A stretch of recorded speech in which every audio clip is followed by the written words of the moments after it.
IPR/IP. Intellectual property right (IPR) is a term used for various legal entitlements which attach to certain types of information, ideas, or other intangibles in their expressed form. The holder of this legal entitlement is generally entitled to exercise various exclusive rights in relation to the subject matter of the intellectual property. The term intellectual property reflects the idea that this subject matter is the product of the mind and the intellect, and that intellectual property rights may be protected at the law in the same way as any other form of property.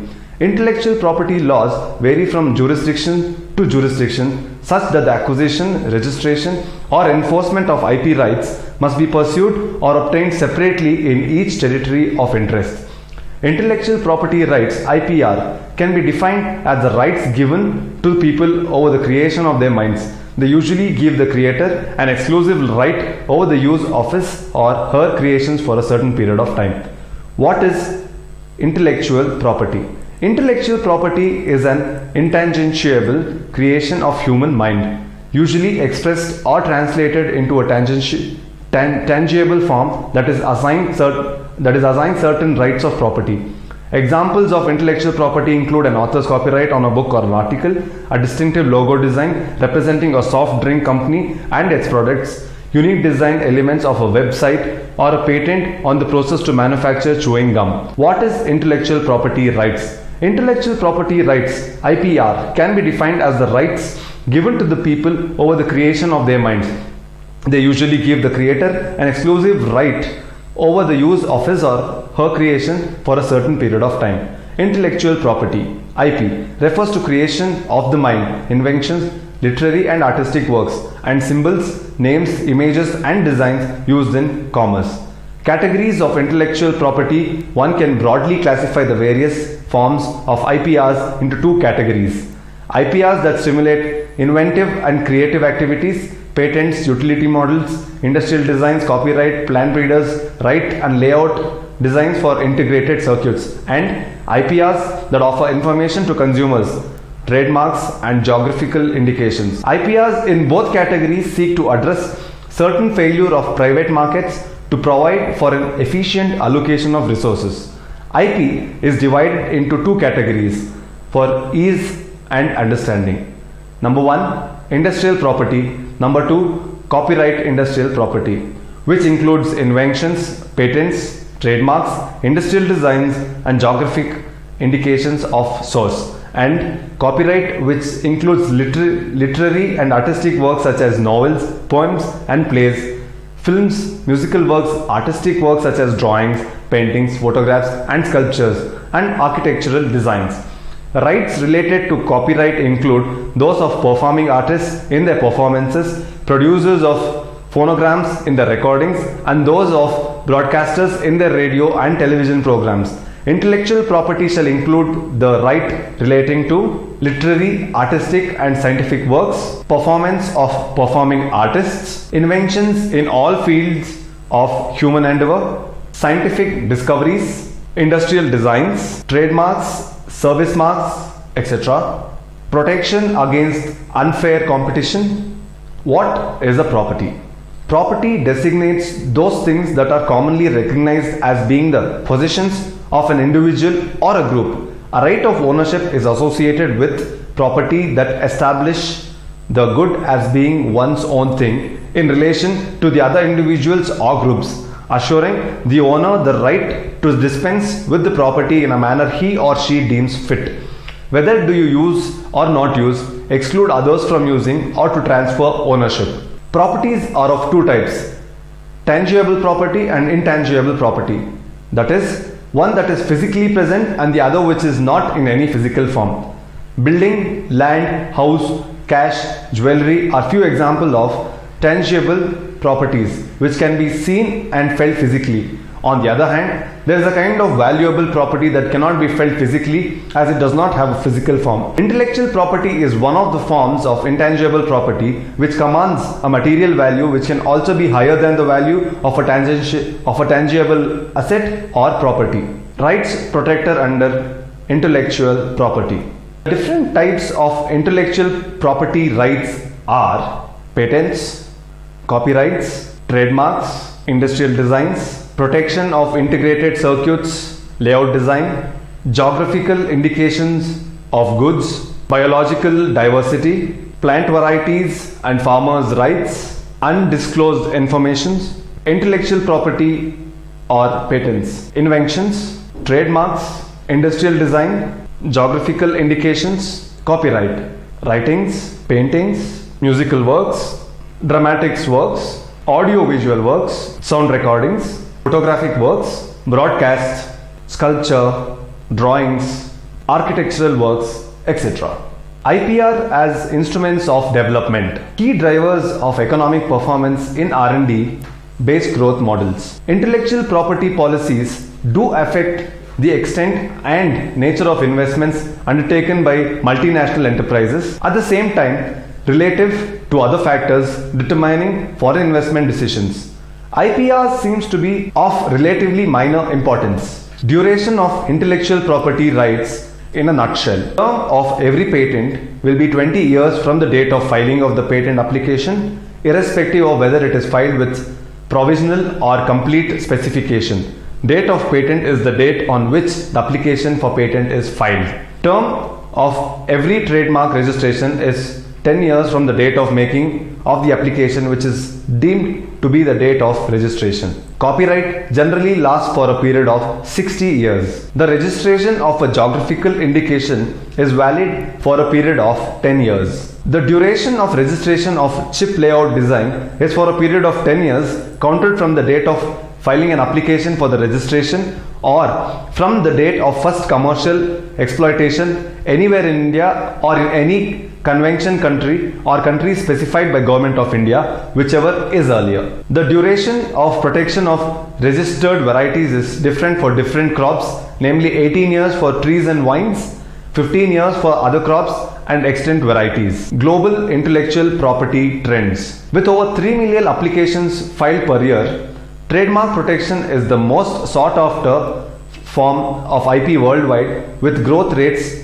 of a similar magnitude as those for patents. In 2009, 1/4 of all trademark applications were filed at the China Trademark Office. When combined with the shares held by India, the Republic of Korea and Japan, these four offices located in Asia accounted for 37% of local trademark applications. India showed the highest 5-year growth, 13.5% from 2005 to 2009, whereas China had one of the highest annual growth rates, 20.8% from 2008 to 2009. In 2009, China accounted for 50% of total industrial design filing activity, while growing by 12.3% from 2008 to 2009. India was in 9th place.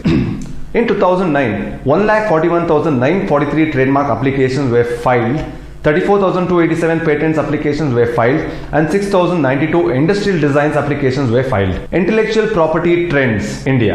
During 2009-10, 34,287 patent applications were filed, 6,069 examined, and 6,168 patents granted. The number of applications filed by the Indian applicants was 7,044. Out of the applications filed by the Indian applicants, Maharashtra accounted for the maximum number, followed by Delhi, Tamil Nadu, Karnataka, Andhra Pradesh, West Bengal, etc. During 2009-10, 6,092 design applications were filed, 6,266 examined, and 6,025 registered. The number of applications filed by the Indian applicants was 4,267. The number of registered designs in force at the end of 2009-10 was 39,008. During 2009-10, 1,41,943 trademark applications were filed, 25,875 examined, and 67,490 registered. The number of applications filed by the Indian applicants was 1,34,403. The total number of registered trademarks as of 31st March 2010 is 8,22,825. During 2009-10, 40 geographical indications applications were filed and 14 were registered. A total of 120 geographical indications have been registered till 31st March 2010. During 2009-10, 142 applications were received for the access of bioresources for research, commercial use, transfer of research results, intellectual property rights, and third-party transfer. Totally 13 agreements have been signed. So far 11 patents have been granted on the applications cleared by NBA. The NBA has also received a royalty amount of rupees 37.89 lakhs from the applicants who have exported bioresources.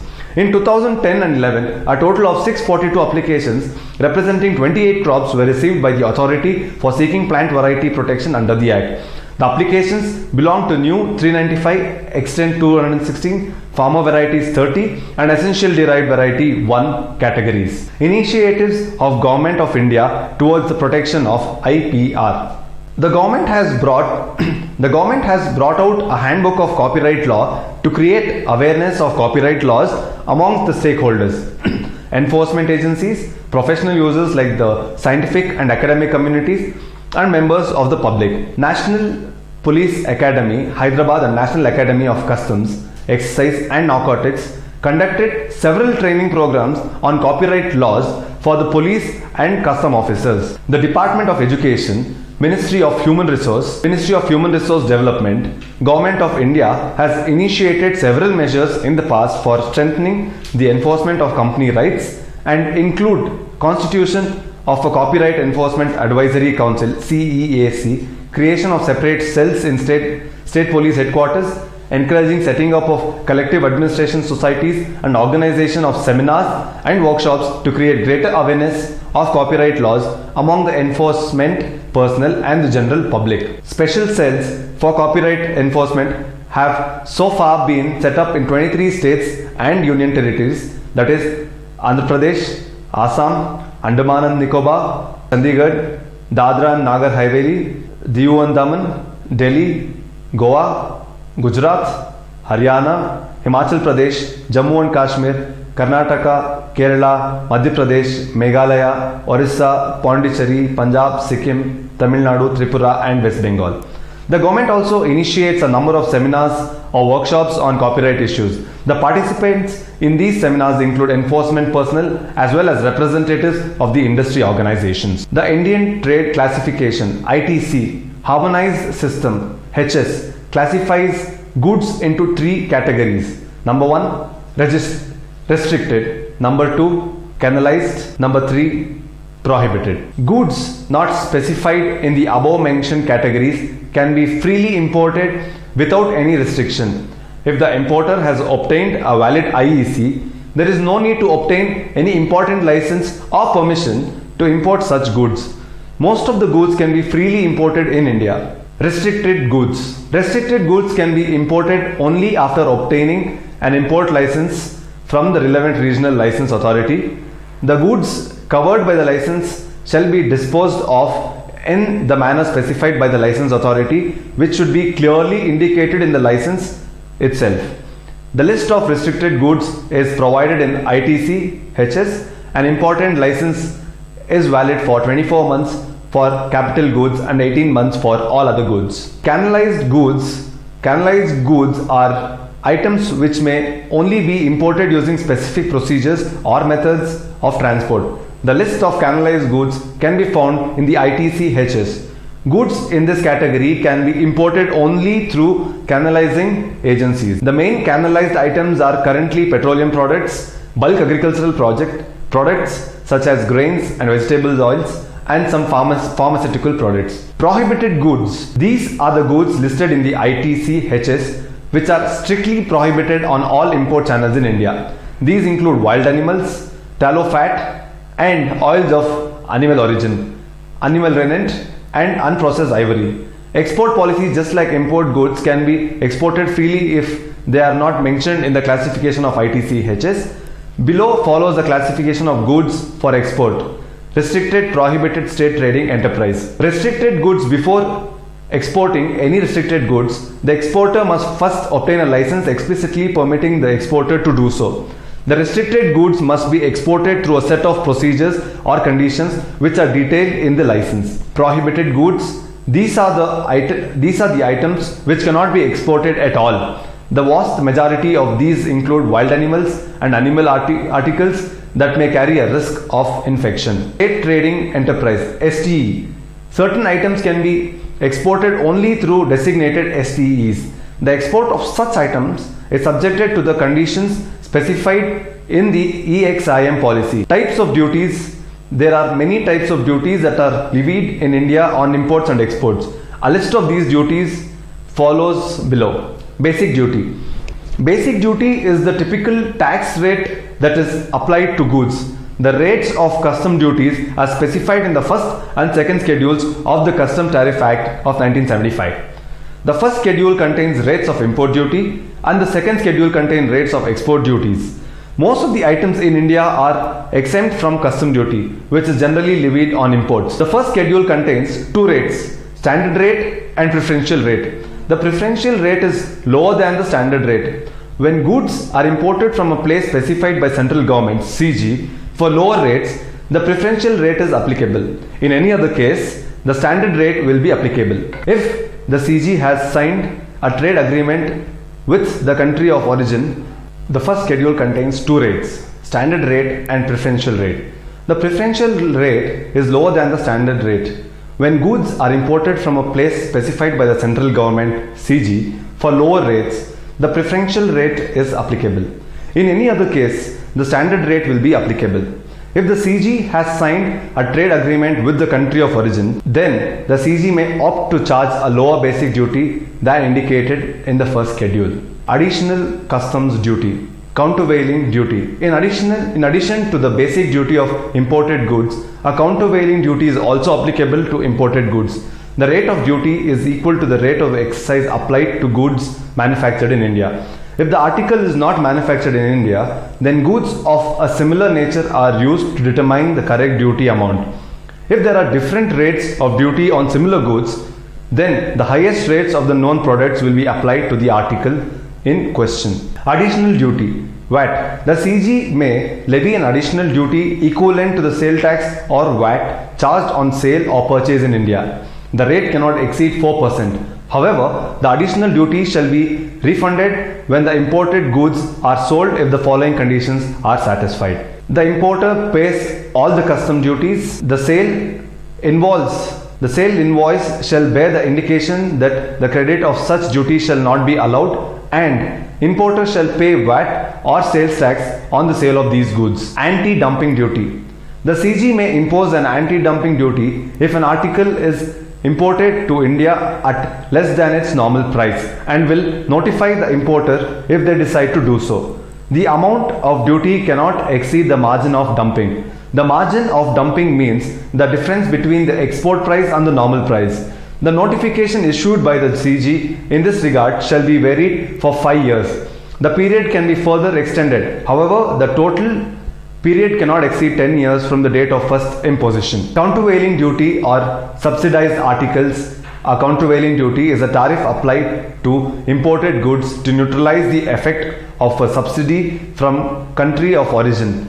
In any country grants subsidies on any article to be imported to India, whether directly from the same country or otherwise, then the CG may impose a countervailing duty equal to or less than the subsidy itself. However, the duty will not be imposed if the article is subsidized for the following reasons. Research activities conducted by person engaged in manufacturing or export. Assistance to disadvantaged regions in destination country. Assistance in adaptation of existing facilities to new environment requirements.